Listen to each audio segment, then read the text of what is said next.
أعوذ بالله من الشيطان الرجيم. بسم الله الرحمن الرحيم.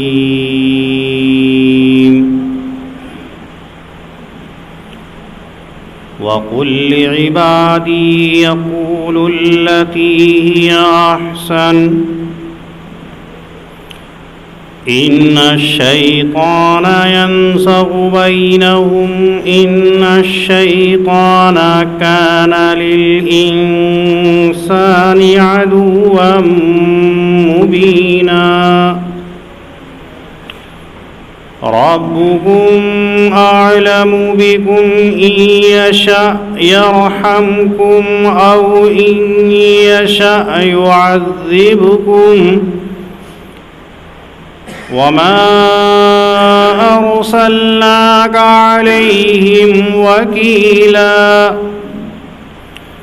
وربك أعلم بمن في السماوات والأرض ولقد فضلنا بعض النبيين على بعض وآتينا داود زبورا. صدق اللہ العظیم.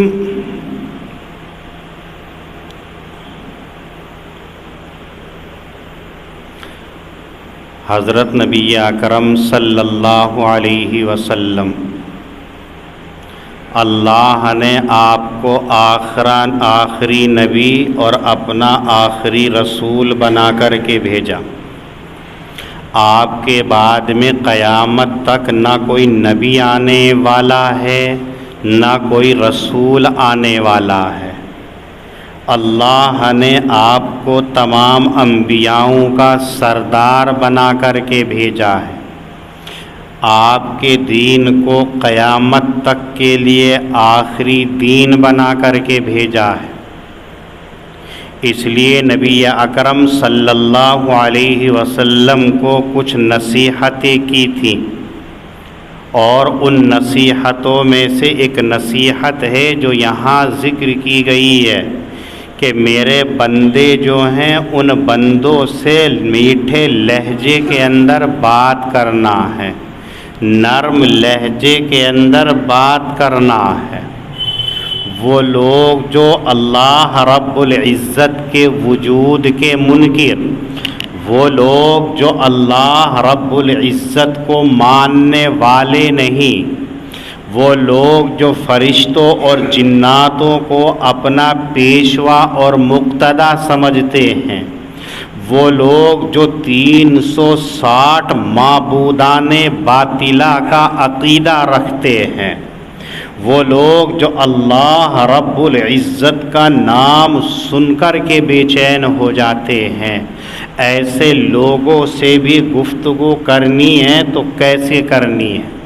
اسلام کے محاسن اور اسلام کی خوبیوں میں سے ایک خوبی اس آیت کریمہ کے اندر اللہ رب العزت اپنے حبیب صلی اللہ علیہ وسلم کے ذریعے سے بتا رہے ہیں کہ جب تم لوگوں سے گفتگو کرو، جب لوگوں سے بات چیت کرو، جب لوگوں سے آپ کی ملاقات ہو، جب آپ کی لوگوں سے تبادلہ خیالات کی مجلسیں لگیں، تو اس وقت کے اندر آپ کا لہجہ میٹھا ہونا چاہیے، آپ کی بات عمدہ اور خیر بھلی ہونی چاہیے، آپ کا کلام عمدگی کا حسین امتزاج ہونا چاہیے، آپ کے لہجے کے اندر سختی نہیں ہونی چاہیے، آپ کے کلام کے اندر تند مزاجی نہیں ہونی چاہیے، آپ کے چہرے کے اوپر شکن نہیں ہونی چاہیے، آپ کے ماتھے کے اوپر بل نہیں پڑے ہونے چاہیے، آپ کے کلام کے اندر جو ہے کھردرا پن نہیں ہونا چاہیے، آپ کے کلام کے اندر وحشی پن نہیں ہونا چاہیے، بلکہ آپ کا کلام ایسا ہو جو دوسروں کے دلوں کے اندر گھر کرنے والا ہو، آپ کی بات ایسی ہو کہ سامنے والا ماننے پر مجبور ہو جائے۔ اور اس کی نظیر آپ دیکھیے کہ دنیا کے اندر اللہ رب العزت کی بغاوت کرنے کے اندر سب سے بڑا نام جو آتا ہے وہ فرعون کا آتا ہے۔ خدائی کا دعویٰ کرنے والے بہت دنیا کے اندر پیدا ہوئے ہیں۔ نمرود ہے وہ خدائی کا دعویٰ کرتا ہے، اس کے چیلے چپاٹے ہیں وہ خدائی کا دعویٰ کرتے ہیں، لیکن فرعون جب آتا ہے تو اپنے قوم سے یہ کہتا ہے انا ربکم الاعلی، میں چھوٹا موٹا خدا تمہارا نہیں ہوں بلکہ سب سے بڑا تمہارا خدا ہوں۔ اور ظلم کی اس نے وہ انتہا کی کہ بنی اسرائیل کے پیدا ہونے والے بچوں کو قتل کر دیا کرتا تھا، اور جو بڑے ہوا کرتے تھے ان کو قیدی بنا لیتا تھا، عورتوں کو کنیز اور باندیا بنا لیا کرتا تھا۔ ظلم اس کا انتہائی عروج پر تھا، لیکن اللہ رب العزت نے سیدنا موسیٰ علیہ السلام کے پاس میں وحی بھیجی اور یہ کہا کہ دنیا کے اندر فرعون ہمارے مقابلے کے اندر تیاری کر رہا ہے، وہ اپنے آپ کو رب اعلیٰ کہلا رہا ہے، جاؤ اس کے پاس میں اس کو سمجھاؤ۔ اور قرآن کہتا ہے کہ اللہ نے حضرت موسیٰ علیہ السلام کو سیدنا حضرت ہارون علیہ السلام کو دونوں کو چلتے وقت کے اندر نصیحت کی، فَقُولَا لَهُمْ قَوْلًا لَيِّنًا، ہمارا باغی ہے وہ، ہمارا مجرم ہے وہ، ہمارا منکر ہے وہ، ہم سے ٹکرانے کی وہ جرت کر رہا ہے، آپ کا خون کھول جائے گا، آپ کو جنون آئے گا، آپ کو جوش آئے گا، لیکن آپ کو ضبط سے کام لینا ہے، اپنے آپ پر کنٹرول کرنا ہے۔ وہ جتنی باتیں کہے آپ دونوں کا کام ہے کہ اس سے بھلی بات کرنا ہے، نرم بات کرنا ہے، ملائم بات کرنا ہے، اس کا ترکی بترکی جواب نہیں دینا ہے، اس کو اینٹ کا جواب پتھر سے نہیں دینا ہے، اس کا جواب گالی کے بدلے میں گالی نہیں دینا ہے، اس کا جواب برا کہنے کے مقابلے کے اندر برا کہنا نہیں ہے، بلکہ آپ کے لبوں سے، آپ کے لہجے سے، آپ کے کلام سے مٹھاس ٹپک رہی ہو، نرمی ٹپک رہی ہو، سامنے والا یہ سمجھے کہ ادھر سے پھول جھڑ رہے ہوں، ایسا کلام کرنا ہے۔ اور یہ اس کی تاثیر ہے، کتنا بڑا دشمن ہو جب اس کے سامنے عاجزی کے ساتھ میں، تواضع کے ساتھ میں اس کے مرتبے اور مقام کو دیکھتے ہوئے کلام کیا جاتا ہے تو وہ سننے پر مجبور ہوتا ہے۔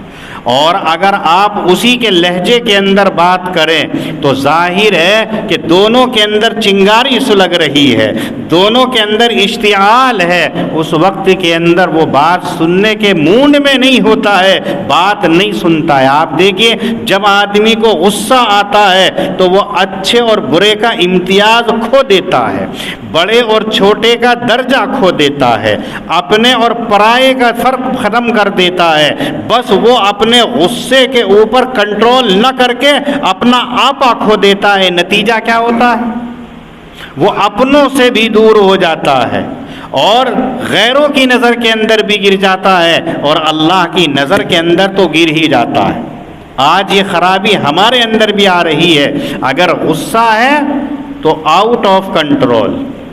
حضرت امام ترمذی رحمۃ اللہ علیہ نے ذکر کی ہے ایک روایت، اس کے اندر نبی اکرم صلی اللہ علیہ وسلم یہ فرماتے ہیں کہ سب سے بہترین انسان وہ ہوتا ہے جس کو دیر میں غصہ آتا ہے اور جلدی ختم ہو جاتا ہے، اور سب سے بدترین قسم کا انسان وہ ہے جس کو جلدی غصہ آتا ہے، آپا کھو دیتا ہے اور دیر میں ختم ہوتا ہے، وہ سب سے بدترین انسان ہوتا ہے۔ اور ہم سمجھتے ہیں کہ یہ اچھے لوگ ہیں، ہم سمجھتے ہیں کہ بڑھیا ہے، اور اس کے گھر والے، اس کے رشتہ دار، اس کے ریلیشن والے، اس کی اولادیں، اس کی بیویاں، اس کے بھائی کیا کہتے ہیں؟ یہ غصے سے مجبور ہے۔ اسلام اس غصے کی اجازت نہیں دیتا۔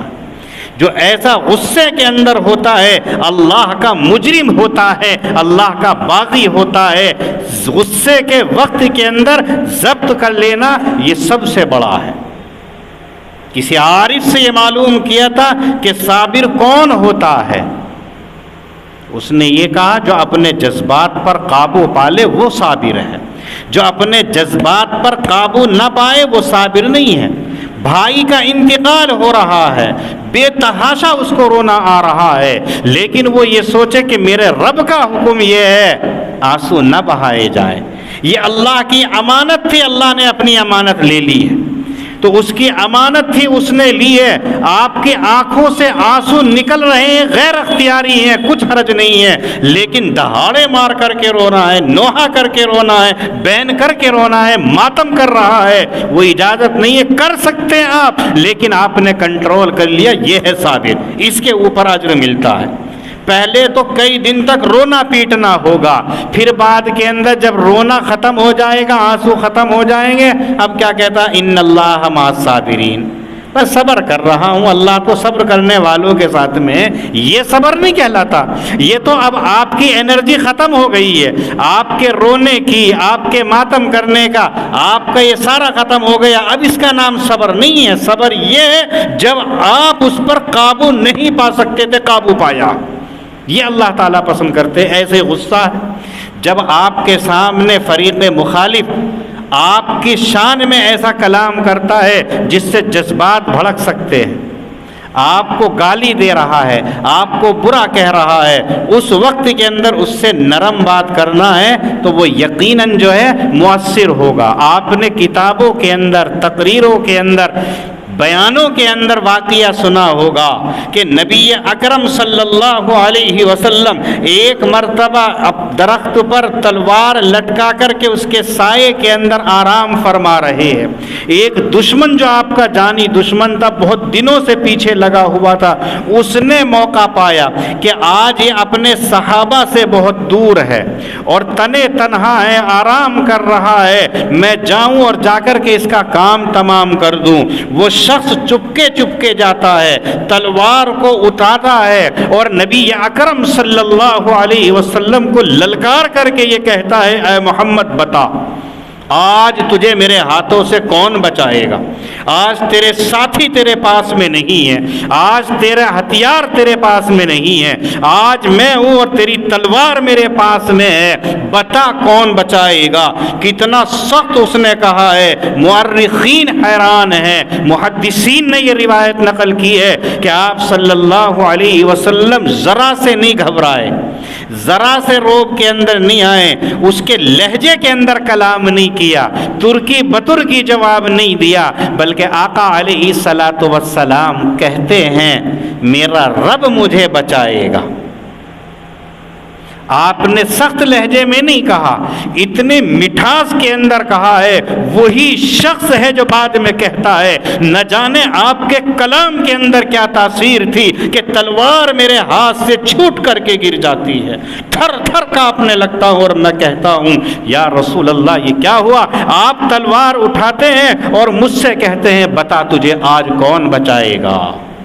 میں نے کہا کوئی نہیں بچائے گا، تو محمد چاہتے تو میرا کام تمام کر دیتے، محمد چاہتے تو میری گردن کو اڑا دیتے، لیکن نبی صلی اللہ علیہ وسلم نے کہا کہ نہیں ایسا نہیں ہے، جاؤ میں نے تمہیں چھوڑ دیا۔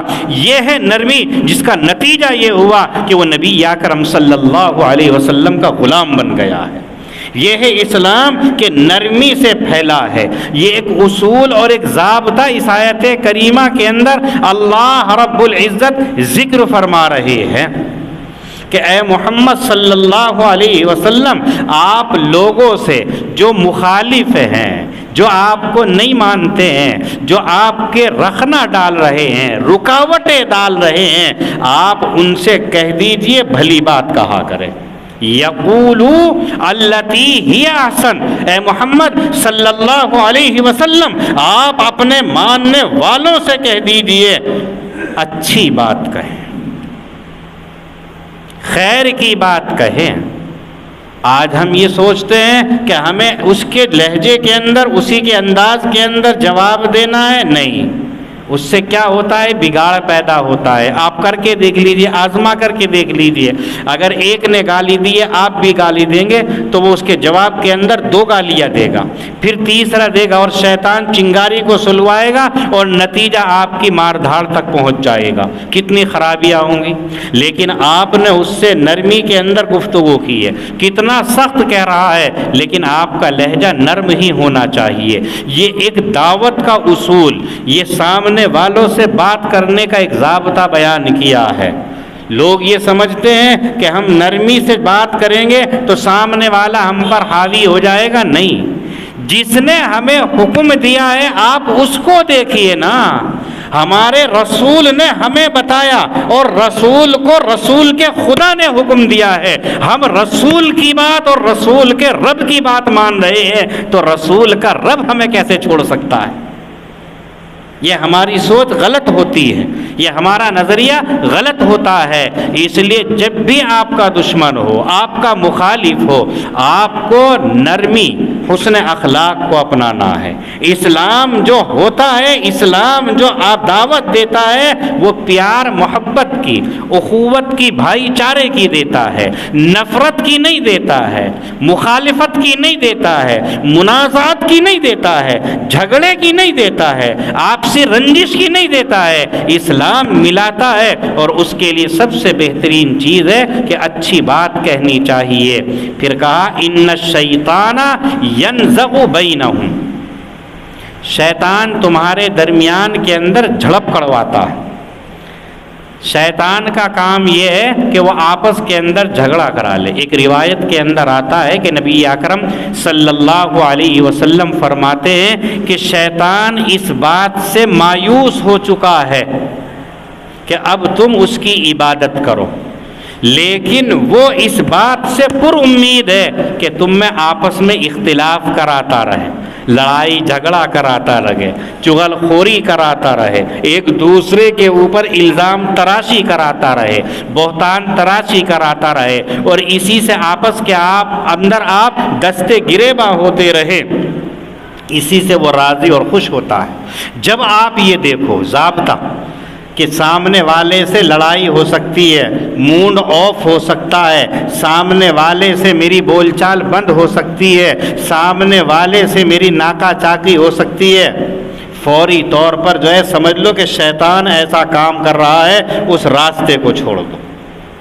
دوست کے اندر ہو رہا ہے تو آپ کا کام ہے ایک دم اس چیپٹر کو بند کر دو، اس مضمون کو ختم کر دو، ان حالات کو ختم کر دو، اور یہ سوچو کہ یہ بھی مسلمان ہے، میں بھی مسلمان ہوں، یہ بھی انسان ہے، میں بھی انسان ہوں، دونوں اسی سے بنے ہوئے ہیں، پھر ہم آپس کے اندر اختلاف کیوں کریں؟ تو اس کا نتیجہ یہ ہوتا ہے کہ اللہ کی مدد آتی ہے۔ یہ پہلا اصول ہے۔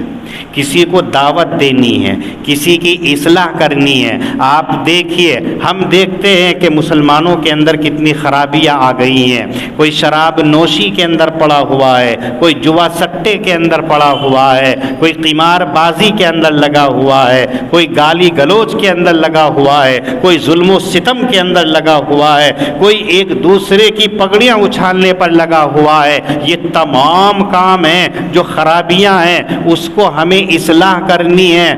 تو کیسے اصلاح کرنی ہے؟ اس کی غلطی اس کو یاد نہیں کرانی ہے، اس کو اچھے لہجے کے اندر تلقین کرنی ہے کہ یہ ساری چیزیں خراب ہیں، یہ ساری چیزیں بری ہیں۔ جب ایک دن آپ کریں گے پھر دوسرے دن کریں گے۔ روایت میں آتا ہے کہ آدمی جب بار بار کسی بات کو کہتا ہے تو وہ دل کے اوپر اثر کرتی ہے۔ آپ دیکھیے، ایک پتھر پڑا ہوا ہے، اس کے اوپر قطرہ ٹپک رہا ہے، ایک قطرے کی کوئی حیثیت نہیں ہوتی ہے، لیکن بار بار اگر اسی جگہ قطرہ گرتا رہتا ہے تو وہ گڈھا کر لیتا ہے۔ یہی ہے اسلام کی تعلیم کہ آپ تأمرون بالمعروف وتنہون عن المنکر کے جو آپ بنے ہو مامور، تو آپ کا کام ہے امر بالمعروف اور نہی عن المنکر، اور وہ بھی معروف طریقے پر۔ اچھی بات کو کہنا ہے تو اچھی ہے، نماز کے لیے کسی سے کہنا ہے تو یوں نہیں کہنا ہے چل بھائی نماز پڑھنے چل، بلکہ اسے نماز کے فوائد بتانے چاہیے، نماز کی اہمیت بتانی چاہیے، نماز کا مرتبہ بتانا چاہیے، نماز سے کیا چیز ہوتی ہے، اور پھر یہ کہو بھائی میں بھی چلتا ہوں، آپ میرے ساتھ چلتے تو کیا اچھا ہوتا کہ ہم دونوں کو خوشی ہوتی۔ یقیناً آپ کی بات کو وہ ٹالے گا نہیں، اگر آج نہیں ہے تو کل کو وہ ضرور مسجد کے اندر آئے گا، اور اگر آپ نے سختی دکھلائی تو ارادہ بھی ہوگا تو اس صورت کے اندر وہ نماز نہیں پڑھنے کے لیے آئے گا۔ یہ انسانی فطرت ہے، جب ہمیں اصلاح کرنی ہے تو اصلاح کے اندر اصلاحی پہلو ہونا چاہیے۔ آج بڑی بڑی تنظیمیں ہیں، بڑی بڑی انجمنیں ہیں، بڑی بڑی جماعتیں ہیں، خانقاہیں مدرسے قائم ہیں، لیکن اس کے باوجود خرابیاں اپنے عروج پر ہیں، اپنے شباب پر ہے۔ نتیجہ کیا ہے؟ بجائے فائدہ ہونے کے نقصان۔ اس کی وجہ یہ ہے کہ ہم نے اس اصول کو چھوڑ دیا ہے التی ہی احسن۔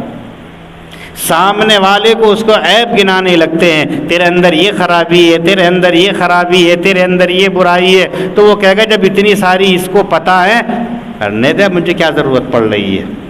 وہ پھر مانتا نہیں ہے۔ اس کی برائیوں پر آپ پردہ ڈال دیجئے، اس کی کمیوں کے اوپر پردہ ڈال دیجئے، اس کو یاد نہ دلائیے، اس کی کوئی ایک اچھی بات ہے، اسی اچھی بات کو بار بار دہرائیے، تو وہ یہ سوچے گا دیکھو میری کتنی برائی ہیں، اس کو پتہ نہیں اچھائی ہے، تو اس کے سامنے دوسرا اچھا کام کرے گا، تیسرا اچھا کام کرے گا، اور اس کی برکت یہ ہوگی کہ وہ ایک دن تمام برائیوں کو چھوڑ دے گا۔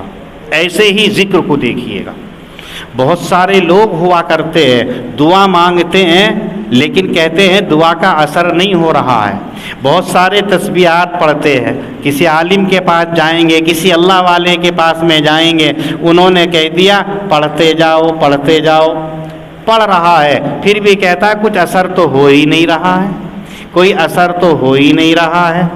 لیکن حقیقت یہ ہے جب پڑھتا ہے تو اس کا اثر ضرور ہوتا ہے۔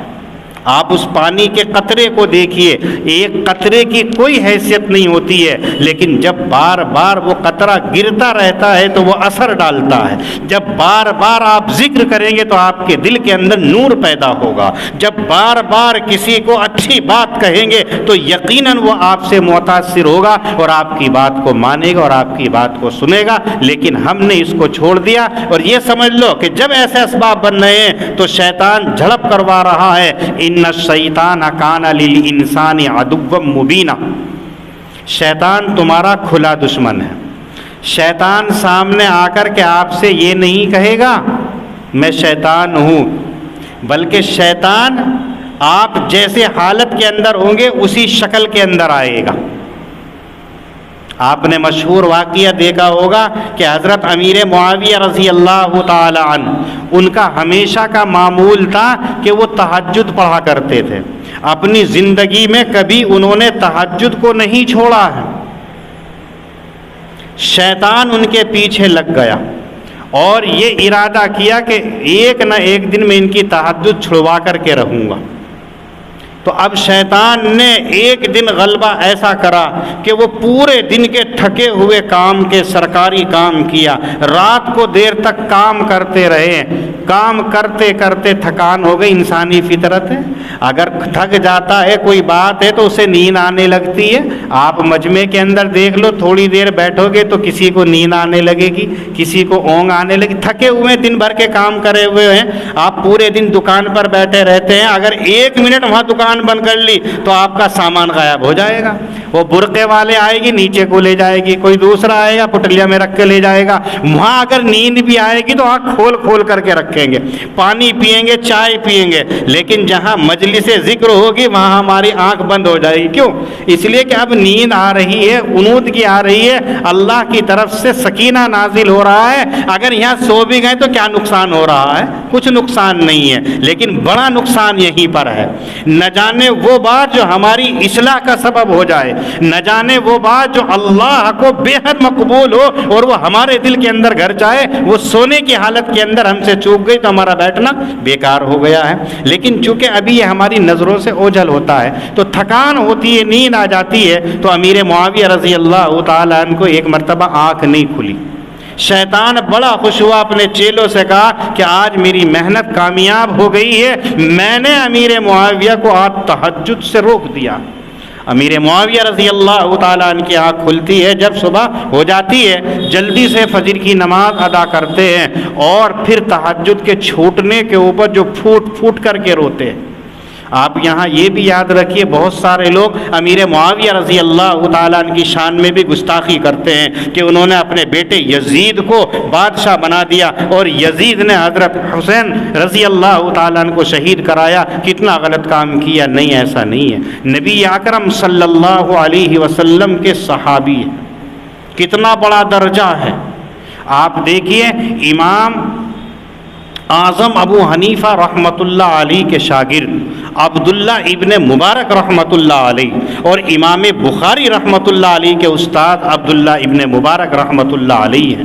ان سے کسی شخص نے ایک سوال کیا کہ حضرت یہ بتائیے کہ امیر معاویہ افضل ہیں یا عمر ابن عبد العزیز افضل ہے؟ عمر ابن عبد العزیز وہ بادشاہ گزرے ہیں کہ جن کے دور حکومت کے اندر شیر اور بکری ایک جگہ کھڑے ہو کر کے پانی پی لیا کرتے تھے اور شیر کبھی حملہ نہیں کرتا تھا۔ اتنا عدل تھا کہ انسان تو انسان، حیوانات کے اندر بھی ان کا رعب اور دبدبا تھا۔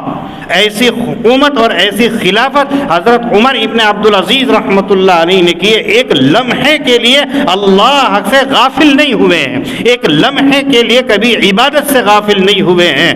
اتنا بڑا مجاہد، اتنا بڑا غازی اور اتنا بڑا ذاکر عمر ابن عبد العزیز رحمۃ اللہ علیہ، اور امیر معاویہ سے اجتہادی غلطیاں ہوئی ہیں جو لوگ کہتے ہیں۔ تو یہ سوال کیا عبداللہ ابن مبارک امام بخاری رحمۃ اللہ علیہ کے استاد سے، تو انہوں نے جواب دیا، تم یہ پوچھتے ہو کہ عمر ابن عبد العزیز افضل ہیں یا امیر معاویہ؟ تمہیں کیا معلوم؟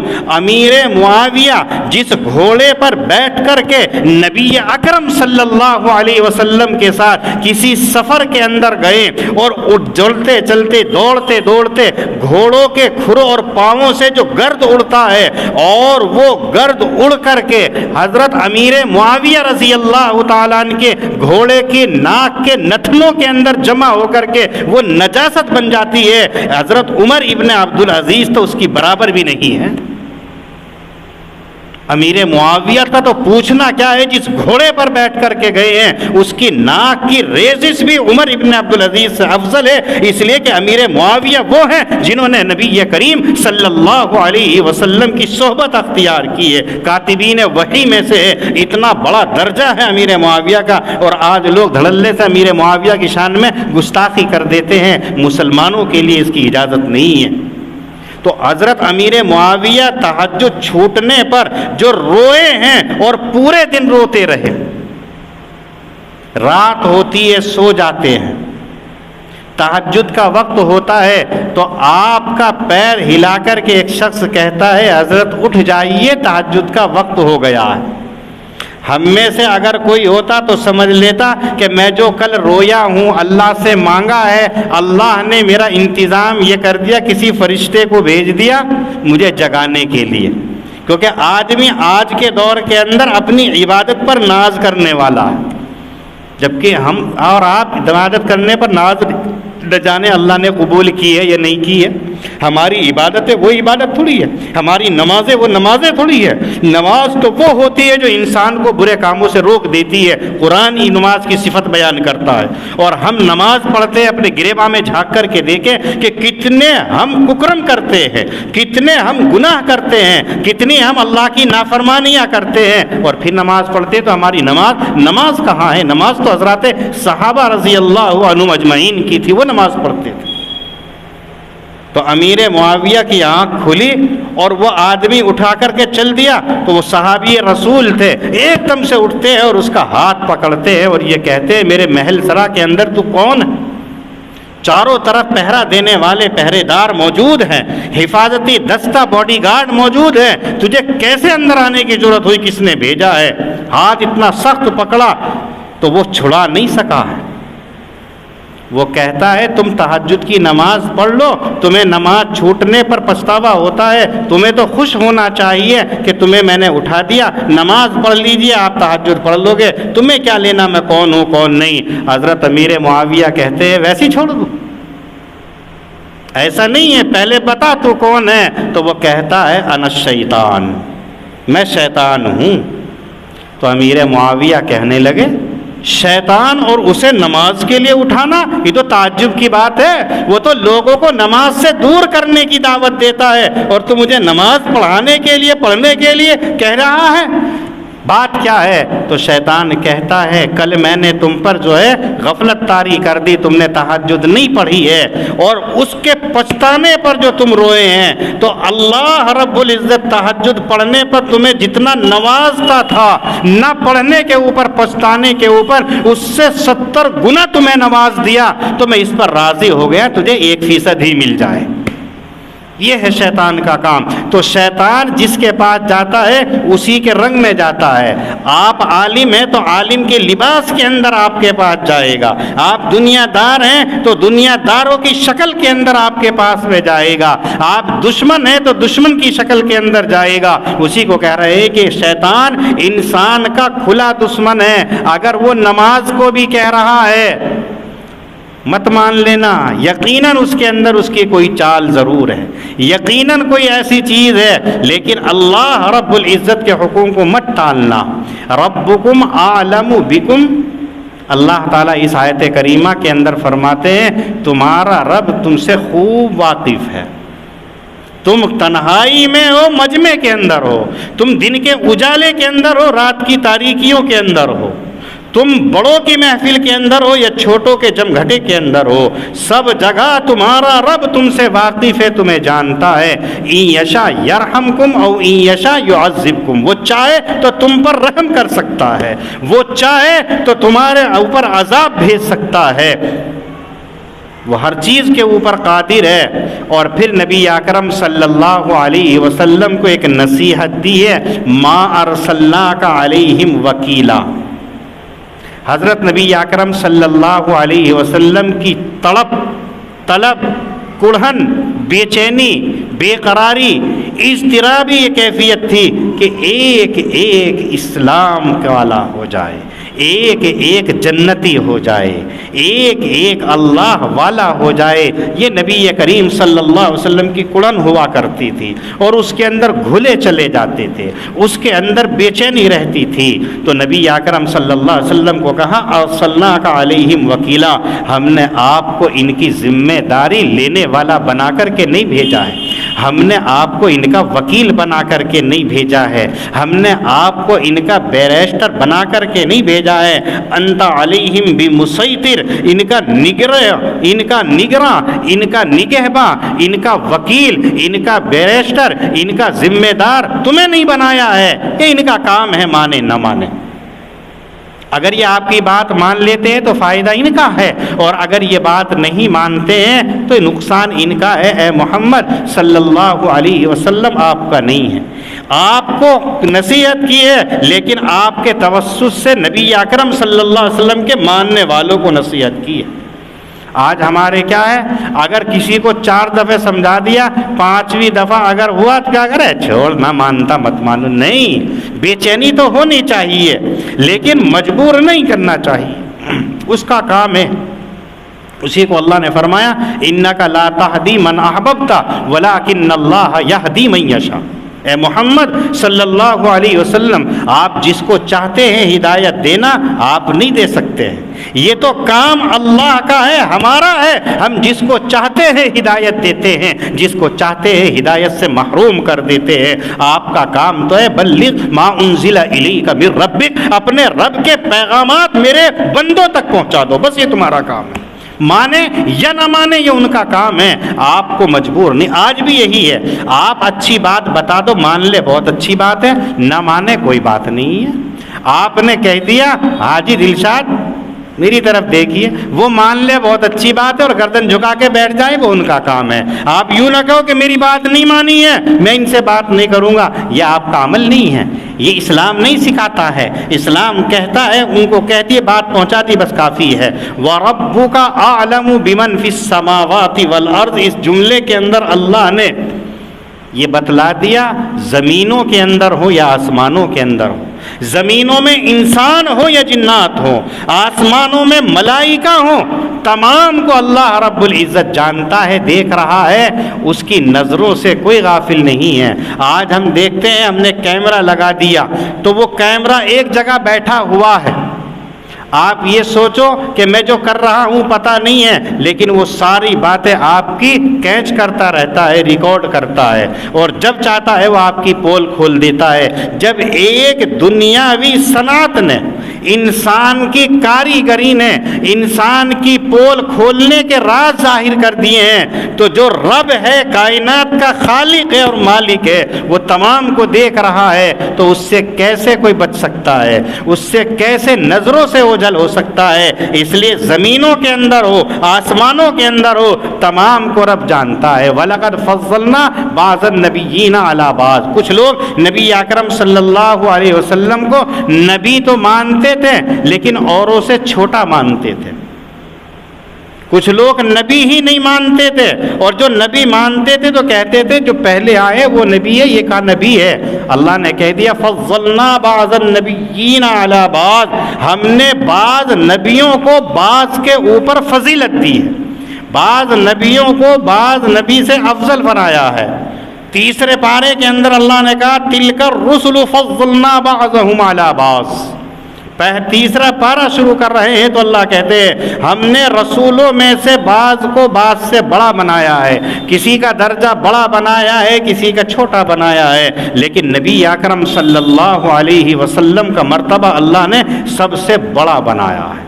اسی کو آپ نے فرمایا انا سید ولد آدم ولا فخر، مجھے اللہ نے اولاد آدم کا سردار بنایا ہے، لیکن میں یہ فخر کے طور پر نہیں کہتا ہوں، یہ میرا کمال نہیں ہے، یہ میرے رب کا میرے اوپر احسان ہے کہ اس نے مجھے جس لائق سمجھا بنا دیا ہے.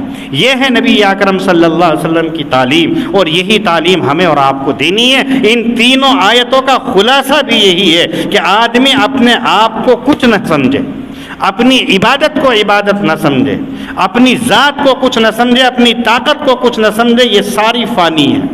آپ دیکھیں جوانی کے اندر ساری چیزیں ہوتی ہیں، تو بچپن کو دیکھے کہ بچپن تیرا تھا کہ تو اپنے ہاتھ سے نہ آپ نہ استنجا کر سکتا تھا، اپنے ہاتھ سے نہ اٹھا کر کے کھا سکتا تھا، اپنے پاؤں سے نہ چل سکتا تھا. ان ہاتھ پاؤں کے اندر طاقت بخشی تو کس نے بخشی ہے؟ اور پھر بڑھاپے کو نظر کر لے کہ کل کو جب تو بڑھاپے کی نظر کے اندر آئے گا تو تیرا چلنا مشکل ہو جائے گا، تیرا چلنا بیٹھنا مشکل ہو جائے گا، تیرا اوپر نیچے منزل پہ آنا بند ہو جائے گا، تیرا ہاتھ چلانا مشکل ہو جائے گا، تیرے ہاتھ کی طاقت کہاں چلی گئی، تیرے سانسوں کی گرماہٹ کہاں چلی گئی، تیرے پیروں کی قوت کہاں چلی گئی، وہ بھی چلی جائے گی. وہی ہے، یہ تمام چیزیں معلوم ہیں کہ اللہ رب العزت کی دی ہوئی ہیں. تو کس چیز کے اوپر تو اتراتا ہے، کس چیز کے اوپر تو شیخی کرتا ہے، کس چیز کے اوپر تو گھمنڈ کرتا ہے، انسان کی حقیقت صرف اتنی ہے تو وہ اپنے رب کی طرف نظر رکھے. ہمیں جس حال کے اندر رکھ رہا ہے یہ اس کا احسان ہے. اللہ تعالیٰ نے ہمارے نبی کو نبی بنا دیا ہے تو ہمیں اس کو نبی ماننا ہے. وَآتَيْنَا دَاوُودَ زَبُورًا، اور اخیر جملے کے اندر یہ کہا کہ اگر ہم نے محمد صلی اللہ علیہ وسلم کو قرآن کریم دیا ہے تو ان سے پہلے داؤد علیہ السلام بھی دنیا کے اندر آئے ہیں، ان کو بھی زبور کتاب دی ہے. یہاں یہ یاد رکھنا ہے کہ داؤد ہی کا ذکر کیوں کیا اللہ تعالیٰ نے، انجیل کا اور تورات کا ذکر نہیں کیا. انجیل بھی دی حضرت عیسیٰ علیہ السلام کو، تورات بھی دی حضرت موسیٰ علیہ السلام کو، لیکن حضرت داؤد کو زبور دی ہے، یہ مثال دی ہے. تو اللہ رب العزت نے ان دونوں کو چھوڑ کر کے حضرت داؤد علیہ السلام کا ذکر کیوں کیا ہے؟ خاص مصلحت کی وجہ سے کیا ہے. اللہ کی ایک حکمت ہے کہ نبی صلی اللہ علیہ وسلم کو تمام سے افضل بنایا. آپ جانتے ہیں کہ دنیا کے اندر بعض پیغمبر وہ گزرے ہیں جنہوں نے حکومت کی ہے، جنہوں نے بادشاہت کی ہے. ان میں سے حضرت داؤد علیہ الصلاۃ والسلام ہیں، ان کے بیٹے حضرت سلیمان علیہ الصلاۃ والسلام ہیں. حضرت سلیمان نے بھی حکومت دنیا کے اندر کی، حضرت داؤد علیہ السلام نے بھی حکومت کی ہے. تو یہ اشارہ تھا کہ محمد صلی اللہ علیہ وسلم کو بھی حکومت دی ہے تو اللہ رب العزت نے دی ہے، اور مدینے کے آپ کو حاکم بنایا گیا، آپ کی بادشاہت دی گئی ہے. تو جیسے داؤد علیہ السلام کو نبوت بھی دی اور بادشاہت بھی دی، ایسے ہی محمد صلی اللہ علیہ وسلم کو نبوت بھی دی اور بادشاہت بھی دی. حضرت موسیٰ کو اللہ نے نبی تو بنایا لیکن بادشاہ نہیں بنایا. حضرت عیسیٰ کو اللہ نے نبی تو بنایا لیکن بادشاہ نہیں بنایا ہے. حضرت داؤد کو بنایا تھا اس لیے نشانی دی. اور دوسرا یہ ہے کہ حضرت داؤد کو جو اللہ نے کتاب عنایت کی زبور، اس کے اندر نبی اکرم صلی اللہ علیہ وسلم کی جو خوبیاں، نشانیاں اور اوصاف بیان کیے گئے ہیں، ان میں سے یہ ہے کہ محمد آخری نبی ہوں گے اور ان کو حکومت دی جائے گی. ان کی کتاب کے اندر اللہ نے صراحت کی تھی، اس لیے یہاں پر ذکر کیا. زبور امام بغوی رحمۃ اللہ علیہ فرماتے ہیں اللہ نے حضرت داؤد علیہ الصلاۃ والسلام کو یہ کتاب عنایت کی. اس کتاب کے اندر 150 سورتیں تھیں. قرآن کریم کے اندر تو کتنی ہیں مولانا وسیم؟ 114 ہیں. اور داؤد علیہ السلام کو جو کتاب زبور عنایت کی گئی ہے اس کے اندر 150 سورتیں تھیں. ان 150 سورتوں کے اندر صرف کیا تھا؟ ذکر تھا اور دعا تھی.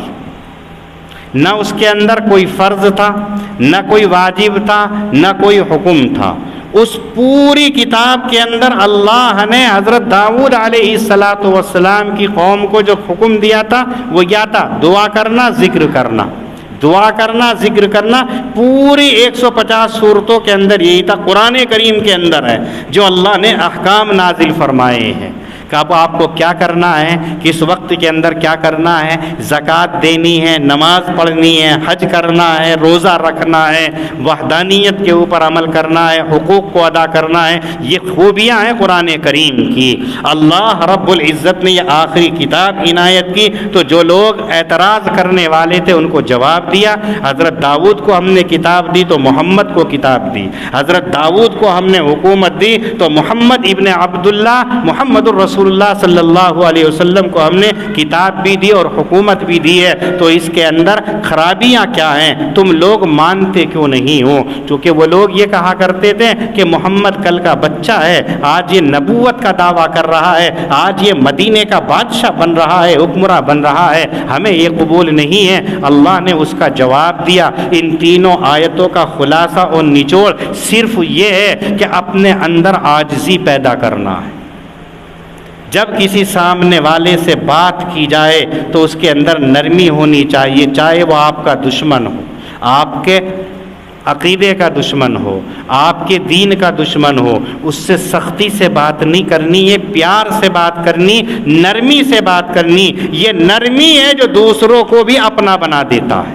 بھلی بات کرنی ہے. اسی کو آپ صلی اللہ علیہ وسلم نے ایک جگہ فرمایا فَلْيَقُلْ خَيْرًا أَوْ لِيَصْمُتْ. جب آپ زبان سے کوئی بات نکالو تو جو اچھی ہو وہ نکالو، ورنہ تو چپ کے بیٹھے رہو. اسی کو شاعر نے کہا ایسی ویسی باتوں سے تو بہتر ہے خاموش رہو، یا پھر ویسی بات کہو جو خاموشی سے بہتر ہو. آج ہم لفاظی کرتے رہتے بیٹھے، ایران توران کی کر رہے ہیں، ایران کی جھگڑا چل رہا ہے، یا مسجد میں بیٹھے بجا ذکر کرنے کے حاجی مستقیم. پتہ کیا ہو رہا ہے؟ آج ہرمز کے اوپر اتنا حملہ کر دیا، آج اتنے تیل کو روک لگا دی ہے، تو جا کے کیا کر لے گا؟ حاجی مستقیم صاحب کیا کر لیں گے؟ حاجی مستقیم کی تو دوڑ جو ہے گھر سے لے کے مسجد تک اور مسجد سے لے کر کے سرائے لال داس تک ہے. یہاں میں کوئی بات ہے تو بتاؤ، ایران کیوں بھیج رہے بیچارے کو ان کے ساتھ میں؟ لیکن ہم ایران توران کی بات کر رہے، باتیں کر رہے. یہ آج ہمارا مزاج ہے. اس لیے بہتر ہے کہ خاموشی. نبی اکرم صلی اللہ علیہ وسلم کی جو اوصاف امام ترمذی نے شمائل ترمذی کے اندر بیان کیے وہ یہ تھا کہ آپ جو ہے طویل خاموشی کو اختیار کیا کرتے تھے. آپ اکثر خاموش رہا کرتے تھے، جب کوئی خیر کی بات سامنے والے کے لیے اصلاح کی بات ہوتی تو اس سے کلام کرتے، ورنہ تو خاموش رہتے۔ یہی اسلام کہتا ہے۔ یہ زبان ہی ہے جو انسانوں کو اپنے کو پرایا کر دیتی ہے۔ تا مرد سخن نگفتہ باشد، شیخ سعدی رحمۃ اللہ علیہ کہتے ہیں تا مرد سخن نگفتہ باشد عیب و ہنرش نہفتہ باشد۔ جب تک انسان کلام نہیں کرتا ہے، بات نہیں کرتا ہے، اس وقت تک اس کی اچھائی اور اس کی برائی چھپی رہتی ہے، اور جیسے ہی وہ زبان سے بولتا ہے تو معلوم ہو جاتا ہے کیسا کیڑا ہے یہ اچھا ہے یا برا ہے۔ تو سب سے بہتر ہے کہ خاموشی کو اختیار کیا جائے، اچھی بات کہے۔ وَقُلْ لِعِبَادِي يَقُولُ الَّتِي هِيَ أَحْسَنُ، اے محمد صلی اللہ علیہ وسلم آپ کہہ دیجئے میرے بندوں سے کہ کہیں وہی بات جو بہتر ہو۔ إِنَّ الشَّيْطَانَ يَنزَغُ بَيْنَهُمْ، بلا شبہ شیطان جھڑپ کرواتا ہے آپس میں ان کے درمیان میں۔ ان الشیطان کان للانسان عدوا مبینا، یقیناً شیطان ہے دشمن کا صریح دشمن۔ ربکم اعلم بکم، تمہارا پروردگار تم سے بخوبی واقف ہے۔ ان یشاء یرحمکم او ان یشاء یعذبکم، اگر وہ چاہے تو تم پر رحم کرے اور اگر وہ چاہے تو تم پر عذاب مسلط کر دے۔ وما ارسلناک علیہم وکیلا، اور اے محمد صلی اللہ علیہ وسلم ہم نے آپ کو ان کے اوپر وکیل بنا کر کے نہیں بھیجا ہے۔ وربک اعلم بمن فی السماوات والارض، آپ کا پروردگار جانتا ہے ان کو جو آسمانوں کے اندر ہے اور جو زمینوں کے اندر ہے۔ وَلَقَدْ فَضَّلْنَا بَعْضَ النَّبِيِّينَ عَلَى بَعْضٍ، اور یقیناً ہم نے افضل بنایا بعض نبیوں کو بعض سے۔ وَآتَيْنَا دَاوُودَ زَبُورًا، اور عطا کی ہم نے داود کو زبور کتاب۔ اللہ پاک ہم سب کو دین کی صحیح سمجھ عطا فرمائے۔ وآخر دعوانا ان الحمد للہ رب العالمین۔